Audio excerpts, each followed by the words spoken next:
এক নারী কমেন্টস করেছেন যে আমার বিশেষ মুহূর্তের জন্য কোনো আগ্রহ নেই।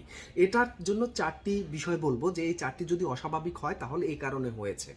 প্রথমত হচ্ছে নারীদের যে হরমোন রয়েছে, বিশেষ করে থাইরয়েড হরমোন এবং FSH hormone, follicular stimulating hormone, এটা যদি অস্বাভাবিক থাকে তাহলে হচ্ছে ইস্ট্রোজেন এবং প্রোজেস্টেরন হরমোনটা অস্বাভাবিক হয়ে যায়। মেয়েদের যে মাসিক সাইকেলটা সেটাও অস্বাভাবিক হয়ে যায়। দ্বিতীয়ত হচ্ছে ওজন যদি আপনার কম বা বেশি হয়, অস্বাভাবিক হয়, সে কারণে এটা হতে পারে।